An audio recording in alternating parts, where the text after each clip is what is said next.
ಉದಯಗಿರಿ ಠಾಣೆಗೆ ಮಾಜಿ ಸಂಸದ ಪ್ರತಾಪ್ ಸಿಂಹ ಭೇಟಿಯನ್ನ ನೀಡಿದ್ದಾರೆ.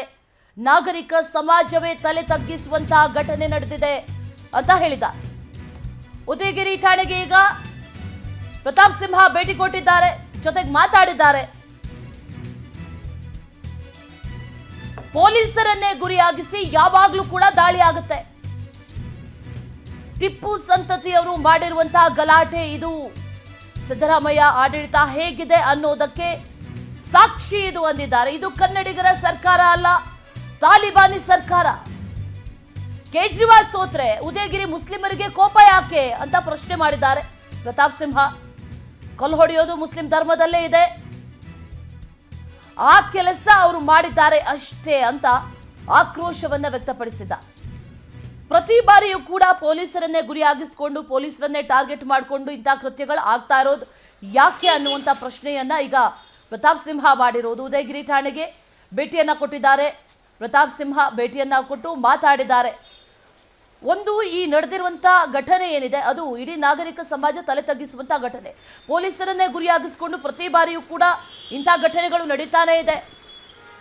ಹಾಗಾಗಿ ಪ್ರತಾಪ್ ಸಿಂಹ ಒಂದಷ್ಟು ಆಕ್ರೋಶವನ್ನು ವ್ಯಕ್ತಪಡಿಸಿರುವುದು ಸರ್ಕಾರದ ಬಗ್ಗೆ ಆಗಿರ್ಬೋದು, ಅದರ ಜೊತೆಯಲ್ಲಿ ಈ ರೀತಿ ಗಲಾಟೆಯನ್ನು ಮಾಡಿದವರ ವಿರುದ್ಧ ಆಗಿರ್ಬೋದು, ಒಂದಷ್ಟು ಮಾತಾಡಿದ್ದಾರೆ. ಇದು ಕನ್ನಡಿಗರ ಸರ್ಕಾರ ಅಲ್ಲ, ತಾಲಿಬಾನಿ ಸರ್ಕಾರ ಅನ್ನುವಂಥ ಮಾತನ್ನ ಪ್ರತಾಪ್ ಸಿಂಹ ಕೂಡ ಹೇಳಿರೋದು. ಸದ್ಯಕ್ಕೆ ಉದಯಗಿರಿಯ ಪರಿಸ್ಥಿತಿ ಬೂದಿ ಮುಚ್ಚಿದ ಕೆಂಡದಂತಿದೆ. ಪ್ರತಾಪ್ ಸಿಂಹ ಕೂಡ ಭೇಟಿಯನ್ನ ಕೊಟ್ಟರು, ಠಾಣೆಗೆ ಭೇಟಿಯನ್ನ ಕೊಟ್ಟು ಮಾತಾಡಿದ್ರು. ಸರ್ಕಾರದ ವಿರುದ್ಧ ಆಕ್ರೋಶವನ್ನ ವ್ಯಕ್ತಪಡಿಸಿದ್ರು. ಸಿದ್ದರಾಮಯ್ಯ ಅವರ ಆಡಳಿತ ಹೇಗಿದೆ ಅನ್ನೋದಕ್ಕೆ ಈ ಘಟನೆ ಸಾಕ್ಷಿ ಅನ್ನುವಂಥ ಮಾತನ್ನ ಕೂಡ ಹೇಳಿದ್ದಾರೆ. ಅದರ ಜೊತೆಯಲ್ಲಿ ಇಂಥವ್ರಿಗೆ ರಕ್ಷಣೆಯನ್ನ ಕೊಡಲಾಗ್ತಾ ಇದೆ ಸರ್ಕಾರದಲ್ಲಿ, ಹಾಗಾಗಿ ಇಂಥ ಘಟನೆಗಳು ಅತಿ ಹೆಚ್ಚಾಗಿ ನಡೀತಾ ಇದೆ ಅನ್ನುವಂಥ ಮಾತನ್ನ ಕೂಡ ಹೇಳಿದ್ದಾರೆ.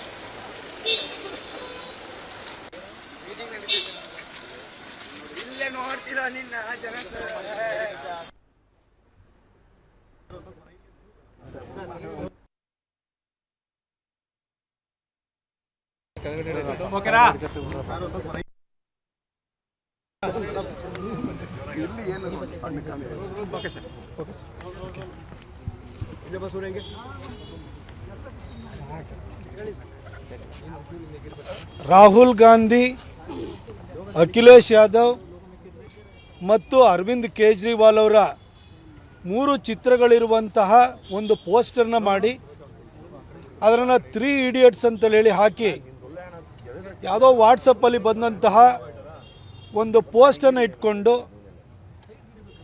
ಅದಕ್ಕೆ ಪೊಲೀಸರು ತಕ್ಷಣಕ್ಕೆ ಅರೆಸ್ಟ್ ಮಾಡಿ ಕ್ರಮವನ್ನು ಕೈಗೊಂಡೂ ಕೂಡ ಉದಯಗಿರಿ ಪೊಲೀಸ್ ಸ್ಟೇಷನ್ ಮೇಲೆ ಏಕಾಏಕಿ ಪುಂಡ ಮುಸಲ್ಮಾನರು ಆಕ್ರಮಣವನ್ನು ಮಾಡಿ ಸಾವಿರಾರು ಸಂಖ್ಯೆಯಲ್ಲಿ ಸೇರಿ ಅಲ್ಲಿರುವಂಥ ಪೊಲೀಸ್ ಅಧಿಕಾರಿಗಳ ಮೇಲೆ, ಪೊಲೀಸ್ ಠಾಣೆ ಮೇಲೆ ಕಲ್ಲು ತೂರಾಟವನ್ನು ಮಾಡಿದ್ದಾರೆ. ಅಲ್ಲಿ ACP DCP ಇರ್ಬೋದು, ಕಮಿಷನರು ಸ್ಥಳಕ್ಕೆ ಬಂದರೂ ಕೂಡ ಅವ್ರ ಮೇಲೂ ಕೂಡ ಕಲ್ಲು ಬಿಸಾಡಿದ್ದಾರೆ. ಇದು ಮೈಸೂರಿನಲ್ಲಿ ನಾಗರಿಕ ಸಮಾಜ ತಲೆ ತಗ್ಗಿಸುವ ರೀತಿಯಲ್ಲಿ ಉದಯಗಿರಿ ವ್ಯಾಪ್ತಿನಲ್ಲಿರುವಂಥ ಒಂದಷ್ಟು ಜನ ಪುಂಡರು ಈ ಕೆಲಸವನ್ನು ಮಾಡಿದ್ದಾರೆ.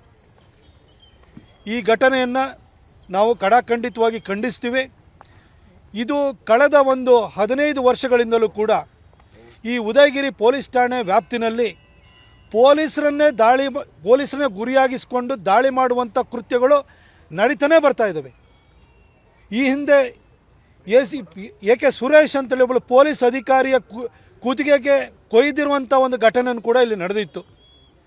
ಇವತ್ತು ಮೈಸೂರಿನಲ್ಲಿ ಈ ಟಿಪ್ಪು ಸಂತತಿಯವರು ಕಾನೂನನ್ನು ರಕ್ಷಣೆ ಮಾಡುವಂಥ ಪೊಲೀಸರನ್ನೇ ಇವತ್ತು ಅವರಿಗೆ ಉಳಿಗಾಲ ಇಲ್ಲ ಅನ್ನೋ ಒಂದು ರೀತಿ ವಾತಾವರಣ ಸೃಷ್ಟಿ ಮಾಡ್ತಾ ಇದ್ದಾರೆ. ಇದು ಸಿದ್ದರಾಮಯ್ಯನವರ ಆಡಳಿತದಲ್ಲಿ ಯಾವ ರೀತಿಯ ಪರಿಸ್ಥಿತಿ ರಾಜ್ಯದಲ್ಲಿ ನಿರ್ಮಾಣವಾಗ್ತಾಯಿದೆ ಅನ್ನೋದಕ್ಕೊಂದು ದ್ಯೋತಕವಾಗಿದೆ.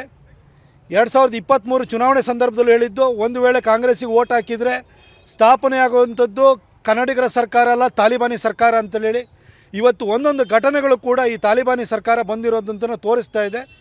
ನಾವು ಈ ಘಟನೆಯನ್ನು ಖಡಾಖಂಡಿತವಾಗಿ ಖಂಡಿಸ್ತೀವಿ.